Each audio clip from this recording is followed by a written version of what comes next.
만약 마음을 알면 한 글자 몰라도 부처이니라. 걸림 없으면 편하지 않는 곳 없다. 마음을 알면 한 글자 몰라도 부처이다. 약어 생사중득 자재 전일체법 여성인신 통자재무에 무처 불안 약심요의 결정 토일체 경계 불과. 만약 생사 가운데서 자제함을 얻어 모든 법을 전하고 성인의 신통처럼 자제하여 걸림이 없으면 편안하지 않는 곳이 없다. 만약 마음에 의심이 있으면 결코 일체의 경계를 통과하지 못하고 생사의 윤회를 면치 못할 것이지만 만약 견성한다면 전달하 같은 백정도 성불할 수 있느니라. 물었다. 전달하는 살생을 업으로 삼는데 어떻게 성불할 수 있습니까? 대답했다. 단지 견성만을 말했지 업을 지는 것은 말하지 않았다.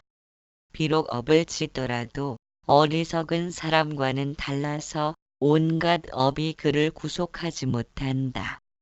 끝없는 옛날부터 오직 견성하지 못했기에 지옥에 떨어진 것이다. 업을 지은 까닭에 생사에 윤회한 것이지만 근본 성품을 깨달으면 끝내 업을 짓지 않는다. 만약 견성하지 못하면 염불을 한들 과보를 면할 수 없다. 살생이 문제가 아니라 만약 견성하여 마음의 의혹을 없애버리면 생명을 살해하더라도 그를 어찌하지 못한다.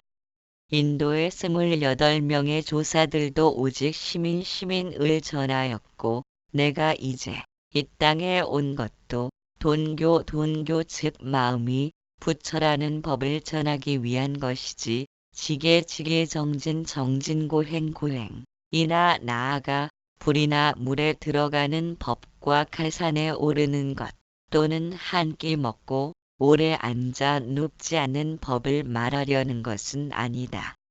이는 모두 외도의 유의법이다.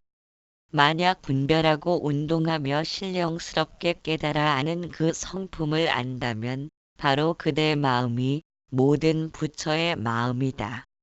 모든 부처님이 마음 전하는 법을 말했지 다른 법은 없다. 만약 마음을 알면 한 글자도 몰라도 부처이니라. 그러나 자기의 신령스럽게 하는 성품을 모르면 설사 몸이 가루가 되도록 부처를 찾아도 헛일이니라. 만약 생사 가운데서 자제함을 얻어 모든 법을 전하고 성인의 신통처럼 자제하여 걸림이 없으면 편안하지 않는 곳이 없다. 만약 마음에 의심이 있으면 결코 일체의 경계를 통과하지 못하고 생사의 윤회를 면치 못할 것이지만 만약 견성한다면 전달하 같은 백정도 성불할 수 있다고 하였다. 전달하란 고대 인도에서는 카스트인 사성의 계급 제도가 확립되었는데 사성에도 들지 못하는 잡종 계급이다. 사회적 지위는 극단적으로 낮아서 모멸적 대우를 받으며 생활도 극도로 비참하여 불가촉 천민에 해당한다. 직업으로서는 도살업이나 죄인의 사형 집행을 맡고 있다. 이러한 사람도 성불할 수 있다고 하자 묻는다. 물었다. 전달하는 살생을 업으로 삼는데 어떻게 성불할 수 있습니까? 대답했다. 단지 견성만을 말했지 업을 지는 것은 말하지 않았다. 비록 업을 지더라도 온갖 업이 그를 구속하지 못한다. 끝없는 옛날부터 오직 견성하지 못했기에 지옥에 떨어진 것이다. 업을 지은 까닭에 생사에 윤회한 것이지만 근본 성품을 깨달으면 끝내 업을 짓지 않는다. 만약 견성하지 못하면 염불을 한들 과보를 면할 수 없다. 살생이 문제가 아니라 만약 견성하여 마음의 의혹을 없애버리면 생명을 살해하더라도 그를 어찌하지 못한다. 인도의 28명의 조사들도 오직 시민을 전하였고 내가 이제 이 땅에 온 것도 마음이 부처라는 법을 전하기 위한 것이라고 하였다. 시민이란 마음의 도장이라는 의미를 지녔으며 계약서가 작성되어 효력이 나타나려면 도장을 찍는다. 이와 같이 조사와 조사는 이심전심의 마음으로 등불을 전한 것이다. 그것이 시민이다. 마음을 비운다는 것은 마음을 쉰다는 것이고 하고자 하는 욕망의 불길이 완전히 꺼진 상태가 궁극의 완성인 열반이다. 즉 마음은 하고자 하는 뜻을 지녔기에 그것을 사고자라고 부른다. 사고자가 존재하지 않는 상태란 옛 선사들이 말씀하셨듯이 배고프면 먹고 졸리면 잘 뿐이다. 거기에는 무언가를 하고자 하는 의도가 존재하지 않는다. 세상에 의해서 인도되어지는 삶이며 나를 주장하려는 아상이 없는 삶이다. 고도의 길로 들어선 사람들이란 사고자가 존재하지 않는 마음 상태를 지닌다는 것이다. 우리에게 일어나는 모든 일들에 대해 때로는 마음 졸이고 행과 불행의 마음이 동요되고 있다. 그러나 자신의 삶에서의 주변 환경과 맞이하는 모든 일들은 자신이 주인공이 되어 제작된 한 편의 영화처럼 자신의 눈앞을 스쳐가고 있음을 안다면 의도를 지니고 행하는 일이란 허공을 움켜쥐려는 것에 지나지 않는다. 그것이 견성한 사람들의 마음가짐일 것이다. 그들은 끈질기게 지켜보는 자로 남기 때문에 업을 지을 수가 없다. 자신이 행한 바가 전혀 없는 까닭이다. 붓다는 이르길 일체 중생은 모두가 묘한 보리의 길에 있으니 너무 애쓰거나 고달파하지 말라고 하였다. 어느 날 제자들과 함께 있던 붓다가 자신의 옆을 지나가는 청년을 보고는 제자들에게 말했다.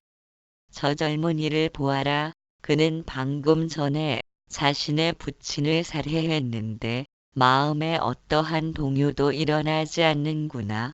그는 깨달은 자이기 때문이다. 라고 하였다. 대사는 말하길 신령스럽게 깨달아 아는 그 성품을 안다면 바로 그대 마음이 모든 부처의 마음이다. 모든 부처님이 마음 전하는 법을 말했지 다른 법은 없으니 만약 마음을 알면 한 글자도 몰라도 부처이니라. 그러나 자기의 신령스럽게 아는 성품을 모르면 설사 몸이 가루가 되도록 부처를 찾아도 헛일이라고 하였다. 15. 마음은 움직이지 않는다. 마음은 형상도 인과도 뼈도 없다. 마치 허공 같아서 잡을 수도 없다. 불자 영명법신 영명불심 차심 무형상 무인과 묵은골 유여 허공 취불득 불동질계 불동외도 차심 부처란 법신이라고도 하며 또한 불심 불심이라고도 한다. 마음은 형상도 없고 인과도 없고 힘줄도 뼈도 없다. 마치 허공 같아서 잡을 수도 없다. 물질 세계와는 다르고 외도와도 다르다. 이 마음은 오직 열의 한 사람만이 알 수 있고 그 밖의 중생이나 미혹한 사람은 밝게 알지 못한다. 마음은 육신을 여의지 않았다. 만약 마음을 떠나면 운동할 수도 없다.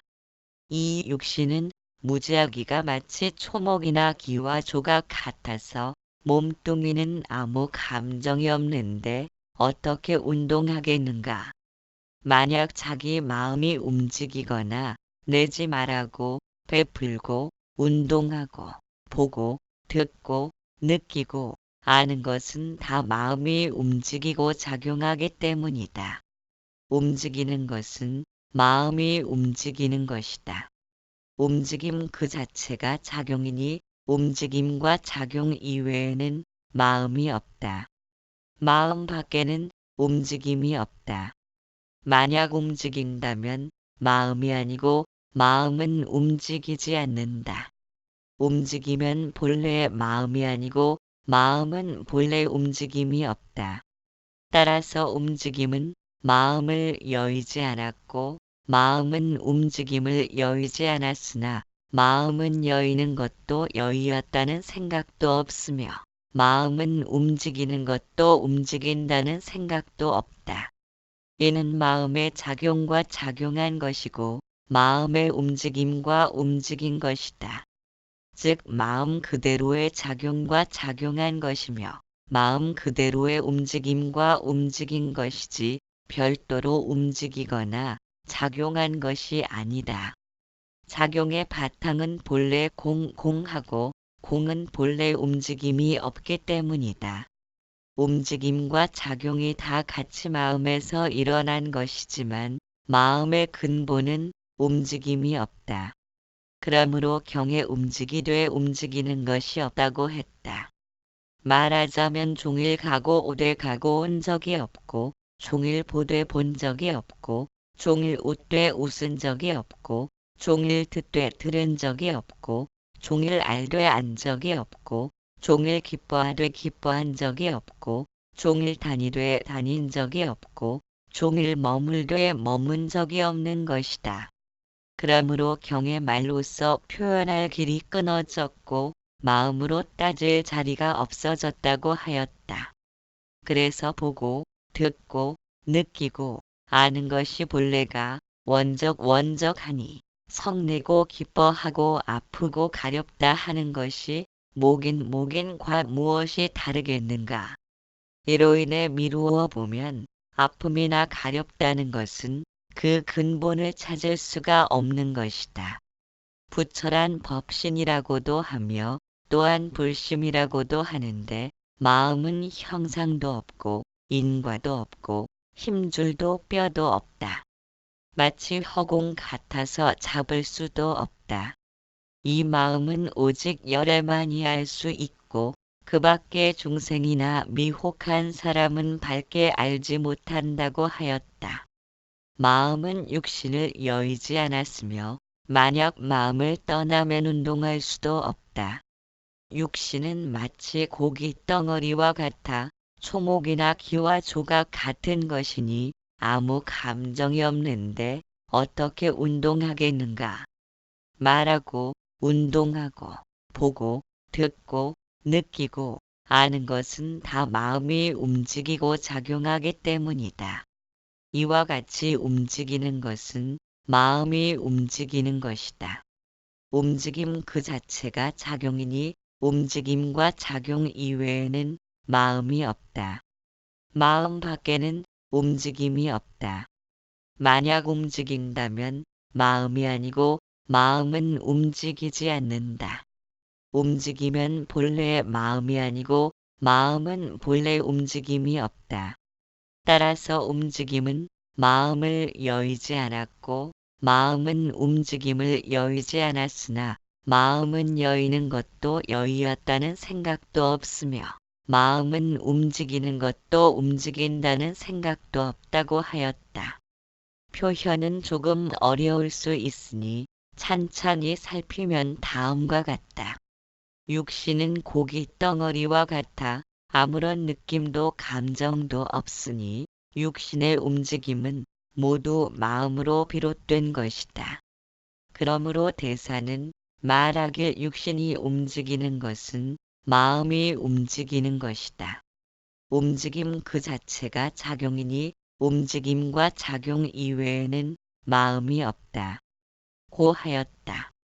즉 마음은 육신을 움직이게 하는 것이 마음의 작용이며 움직임과 작용 이외에는 마음이 없다고 하였는데 뒤에 표현이 애매하다. 마음 밖에는 움직임이 없다. 만약 움직인다면 마음이 아니고 마음은 움직이지 않는다. 움직이면 본래 마음이 아니고 마음은 본래 움직임이 없다. 고 하였다. 육신을 움직이게 하는 마음의 작용과 본래 마음은 움직임이 없다고 하였다. 이것은 마음의 두 가지 측면을 말씀하는 듯하다. 물론 달마대 사어록이 중국어로 해석된 것이고 오래전에 우리에게 전달되는 동안 오역도 있을 수 있으므로 앞뒤의 문맥을 살펴야 한다. 마음은 작용과 본체를 지녔으며 작용을 하는 것은 육신을 움직이는 것이다. 그러나 마음이 작용하려면 본체를 통해 생겨난 것이므로 마음의 본체는 어떠한 움직임도 지니지 않는다. 마치 스크린은 오고감이 없어야 영상을 비출 수 있음과 같다. 그러므로 다음과 같이 말씀하였다. 마음은 움직이지 않는다. 움직이면 본래 마음이 아니고 마음은 본래 움직임이 없다. 고 하였다. 달마대사는 마음을 성품과 혼용해서 사용하기 때문에 알아듣는 쪽에서 무엇을 말하고 있는지 잘 받아들여야 한다. 여기서는 본래의 마음이라 했으니 성품을 의미한다. 본래의 마음은 마음의 본체이며 성품이라고 한다. 그것은 허공과 같아 움직임이 없다. 가령 이쪽에서 저쪽으로 바람이 분다 해도 허공이 움직이는 것은 아니다. 허공은 움직일 필요가 없다. 여기에는 없고 저기에만 있다면 저쪽에서 이쪽으로 온다고 할 수 있지만 여기도 있고 저기도 있다면 오고 갈 필요가 없기 때문이다. 마음의 본체는 허공과 같아 움직임이 있을 수 없다. 그것은 항상 늘 그대로이며 변함이 없다. 허공은 낮이면 밝고 밤이면 어둡지만 허공 자체는 변함이 없으므로 밝고 어둠이 번갈아 드러날 수 있다. 만일 허공이 어둠에 물든다면 밝음을 들어서지 못할 것이다.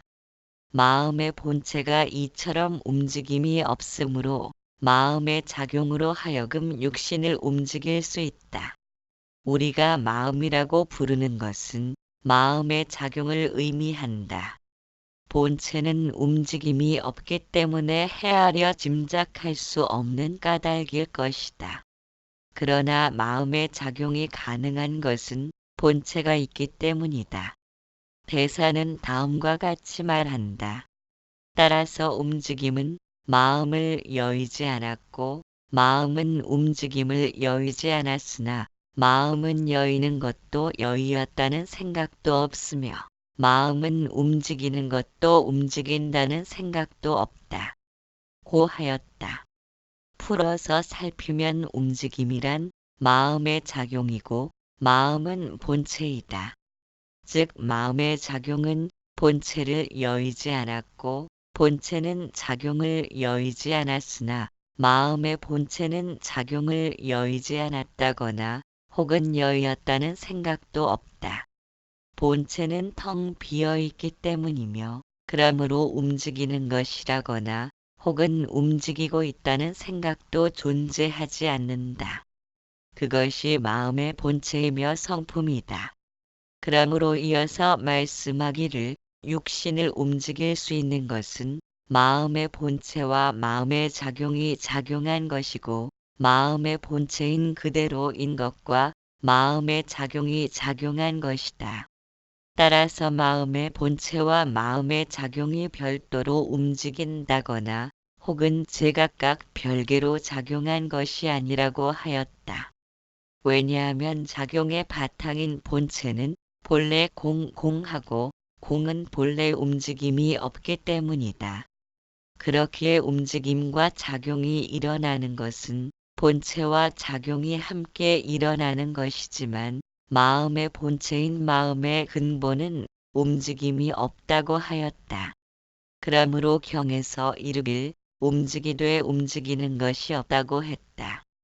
말하자면 종일 가고 오되 가고 온 적이 없고 종일 보되 본 적이 없고 종일 웃되 웃은 적이 없고 종일 듣되 들은 적이 없고 종일 알되 안 적이 없고 종일 기뻐하되 기뻐한 적이 없고 종일 다니되 다닌 적이 없고 종일 머물되 머문 적이 없는 것이다. 그러므로 경에 말하길 말로써 표현할 길이 끊어졌고 마음으로 따질 자리가 없어졌다고 하였다.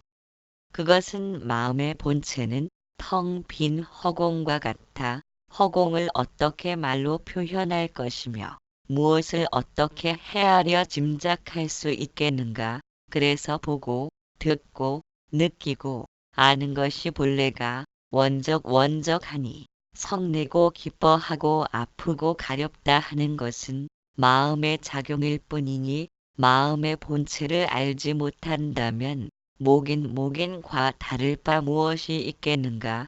이로 인해 미루어 보면 아픔이나 가렵다는 것은 그 근본을 찾을 수가 없는 것이며 고통이라 할지라도 고통은 있을지언정 고통을 받는 자는 존재하지 않는다.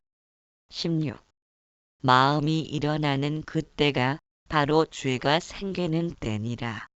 너그러울 땐 법궤를 덮지만 좁아지면 바늘 끝도 용납 안해 고경운 악업즉 듣고보 선업유선보 불단진 타지옥의 즉생 전약지진이 성공. 경에 말하기를 악업은 곧 괴로운 과보를 받고 선업은 곧 좋은 과보를 받는다. 고하였으니 성내면 지옥에 떨어지고 기뻐하면 하늘에 태어날 뿐 아니라 만약 성내고 기뻐함의 성품이 공공함을 알아서 집착함이 없다면 바로 업에서 벗어난다. 그러나 만일 견성하지 못하면 경전을 강론한다 해도 결코 아무런 보탬이 없다.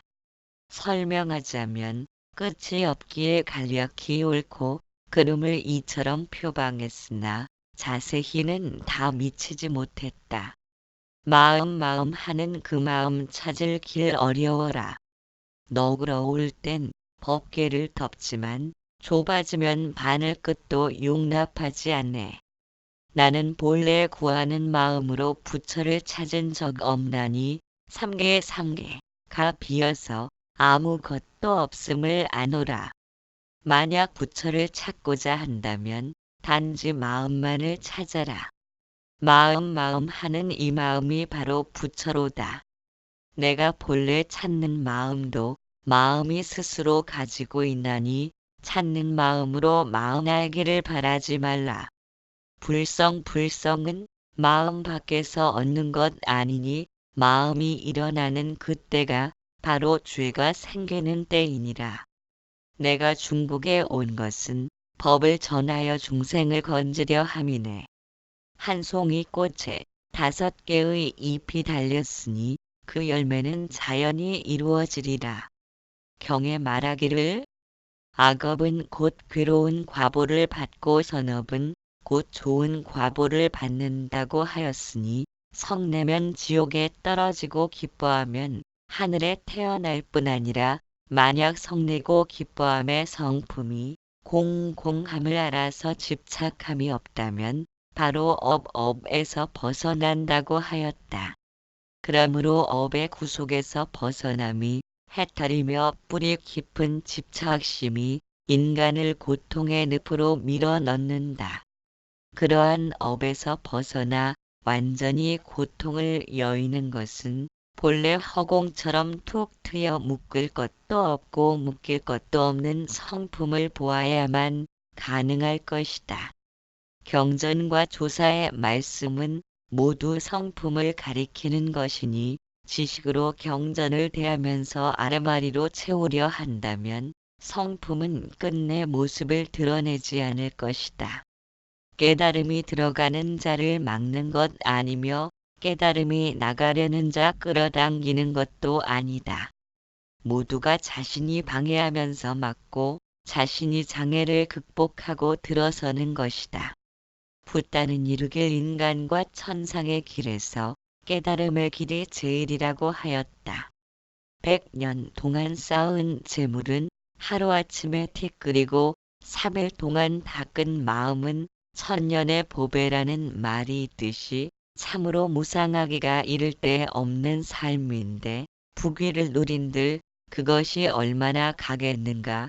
달마대사는 고통받는 중생을 위하여 오직 한 마음으로 인도해서 중국을 건너와 선의 씨앗을 뿌렸다. 황제를 만나서도 인연이 닿지 않음을 느껴서인지 뿌리치고 동굴에서 9년 동안을 면벽하였으니 대사의 말씀은 간결하면서도 폐부를 뚫고 들어오는 듯 강렬하다. 어떤 화려한 미사여구 없이 즉각적으로 중생의 눈을 열게 하는 안목은 중국에서 불법이 융성한 발판이 되었다. 대사는 돌려서 말하는 법이 없다. 만일 견성하지 못하면 경전을 강론한다 해도 결코 아무런 보탬이 없다. 고하였듯이 불법을 배우고 익힘은 자신의 위용을 과시하고자 함이 아니다. 본성을 보지 못했으면 무엇 때문에 보지 못했는가를 살펴야 한다. 분명히 자신이 본성을 볼 수 없도록 가로막고 장애하는 요인을 지니고 있을 것이다. 자신을 읽어나가는 이해력이야말로 세상의 값진 보석과도 바꿀 수 없는 소중한 것이다. 그러나 설명하자면 바닷물을 전부 마시는 능력을 지녔다 해도 끝이 없기에 간략히 옳고 그름을 이처럼 표방했으나 자세히는 다 미치지 못했다고 하였다. 아래 구절은 개송으로 읊으신 것 같아 개송의 형태로 옮겨 보았다. 참으로 마음 하지만 그 마음 찾을 길 어려워라. 너그러울 땐 법계를 덮지만 좁아지면 바늘 끝도 용납하지 않네. 나는 본래 구하는 마음으로 부처를 찾은 적 없나니 삼계가 비어서 아무것도 없음을 아노라. 만약 부처를 찾고자 한다면 단지 마음만을 찾아라.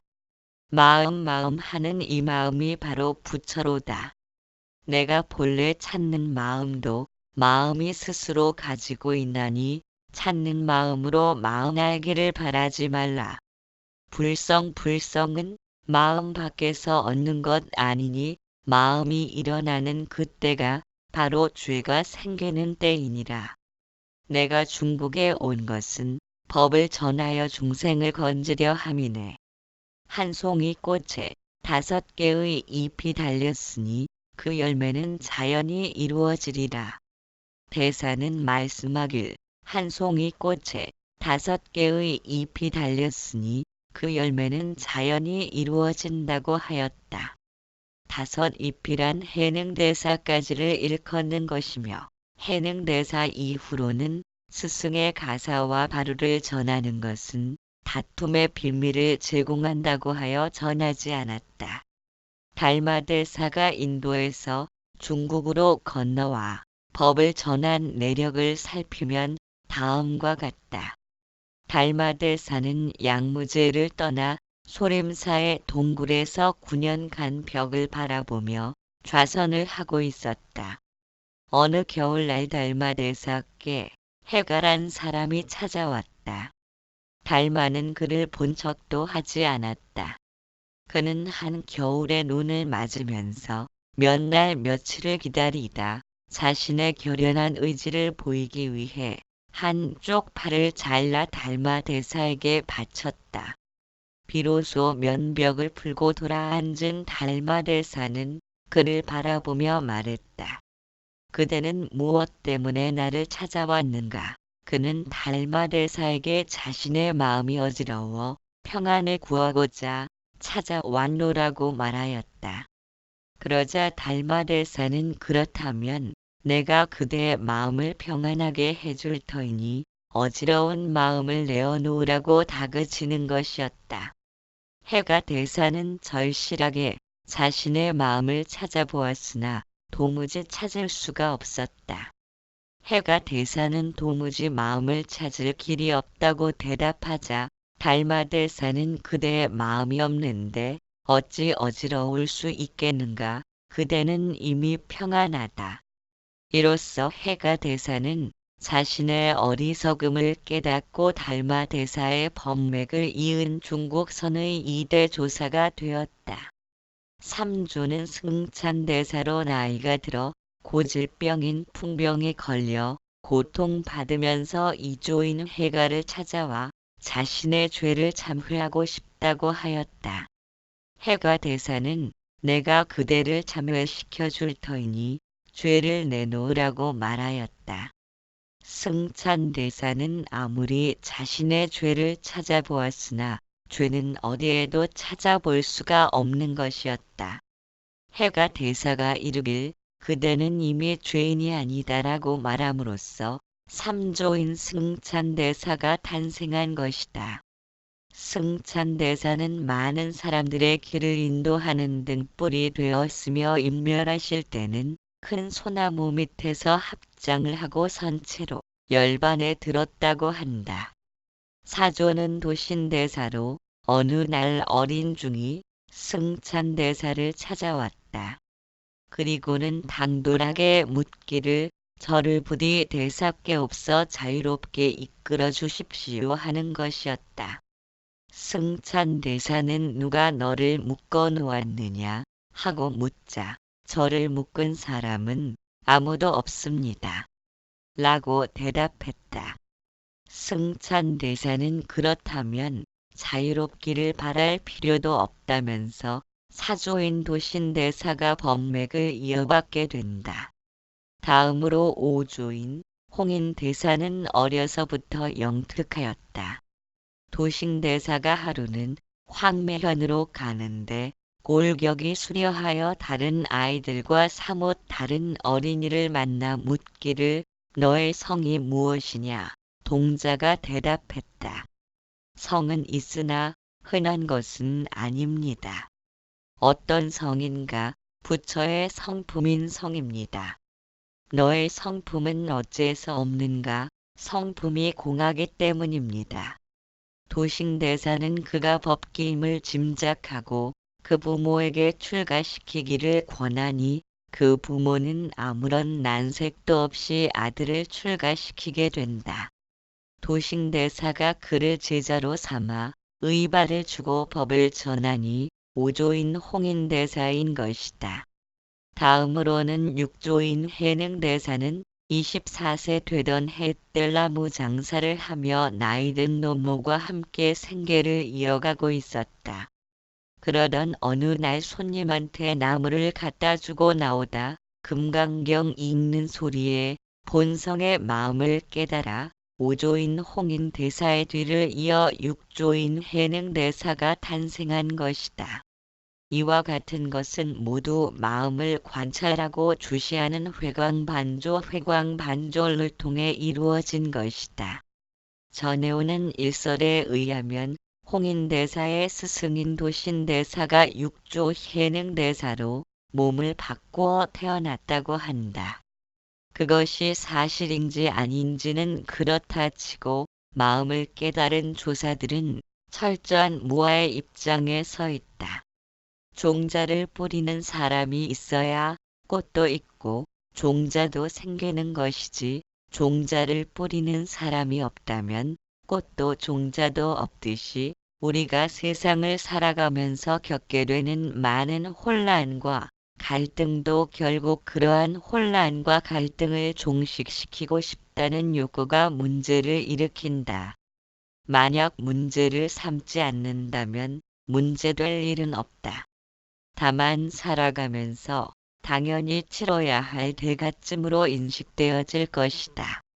이처럼 문제를 만들고 있는 것은 세상이나 환경이 아니라 바로 우리 자신이 문제를 만들어내고 있다. 그러한 문제로부터 벗어나기를 희구하는 한 우리의 노력은 아무리 오랜 세월을 흐른다 해도 문제 해결을 기대하기란 불가능하다. 왜냐하면 계속 다른 문제를 끄집어내면서 해결하려 할 것이 틀림없기 때문이다. 우리가 원하는 것은 마음이 어떤 사슬에 묶여 있더라도 걸림없이 당당한 마음의 상태를 원하는 것이 아니라 마음을 묶고 있는 사슬을 풀어헤침으로써 마음의 자유를 경험하고자 한다.